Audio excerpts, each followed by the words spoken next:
తుంగతుర్తిలో తెలంగాణ తల్లి విగ్రహానికి గోదావరి జలాలతో జలాభిషేకం చేసిన మాజీ ఎమ్మెల్యే డాక్టర్ గాదరి కిషోర్ కుమార్ కేసీఆర్ పై సీబీఐ విచారణకు ఆదేశించడం పట్ల కేంద్ర రాష్ట్ర ప్రభుత్వాలు అనుసరిస్తున్న విధానాలపై కార్యకర్తలతో కలిసి రాస్తారోకో నిర్వహించిన మాజీ MLA Kishore Kumar Revanth Reddy Chandrababu BJP direction లో కేసీఆర్ పై కుట్ర చేస్తున్నారు. కాళేశ్వరంపై ఎలాంటి అవినీతి జరగలేదు.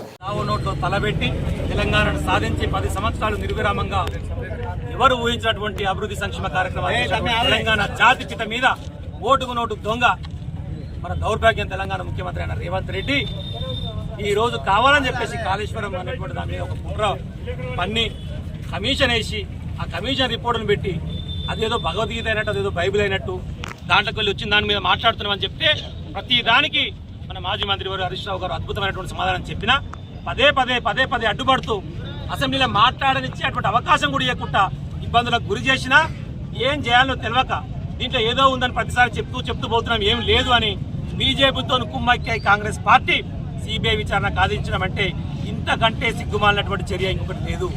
వాడు ఓటుకు నోటు దొంగ కాబట్టి ఎట్టి పరిస్థితుల్లో నన్ను జైల్లో పెట్టినటువంటి వాళ్ళని నేను కూడా జైలు పంపాలనేటువంటి ఒక కుట్రతోని వ్యవహరిస్తున్నాడు, కక్షాపూరితమైనటువంటి రాజకీయ కక్ష సాధిస్తున్నాడు తప్పితే రైతుల కోసం పనిచేసినటువంటి కేసీఆర్ మీద విచారణ అంటే తెలంగాణ రైతాంగాన్ని అవమానించినట్టే.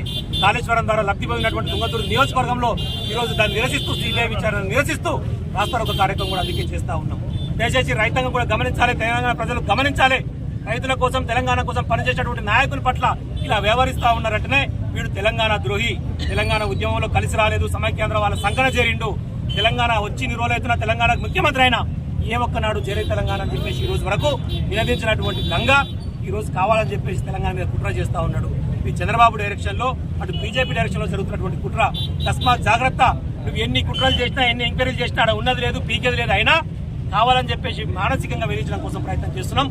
తస్మాత్ జాగ్రత్త, ఇప్పటికైనా మానుకో, లేకపోతే ప్రజాక్షేత్రంలో తప్పకుండా ప్రజలే నీకు బుద్ధి చెప్తారు. తస్మాత్ జాగ్రత్త. రేవంత్ రెడ్డి నిన్న మాట్లాడేది కూడా ప్రజలందరూ గమనించి చూసిరు, అలా ఏం లేదంటే ఏమి లేదు, మొత్తం గొల్ల. ఏదైనా మాట్లాడితే ఉత్తగానే 1,00,000 కోట్ల అవినీతి అంటారు. అసలు ప్రాజెక్టు వర్త్ 1,00,000 కోట్లు లేదురా నాయన అంటే 1,00,000 కోట్ల అవినీతి ఎక్కడ జరుగుతుంది? ఇంతకుముందు సిబిఐ ఎంక్వైరీల గురించి నువ్వు మాట్లాడినావు కదా, సిబిఐ మొత్తం బీజేపీ జోబులు ఉన్నటువంటి సంస్థ, బీజేపీ పార్టీకి వివరిస్తాని. మీ రాహుల్ గాంధీ మాట్లాడింది కదా, మీ సోనియా గాంధీ మాట్లాడింది కదా, ఈ ప్రియాంక వదేరా మాట్లాడింది కదా, వీళ్ళందరూ సిబిఐ గురించి మాట్లాడారు. మరి ఇలా నువ్వు సిబిఐకి ఇస్తా అంటే అర్థమైంది? బడేబాయ్ చోటాబాయ్ సంబంధం నడుస్తుందా?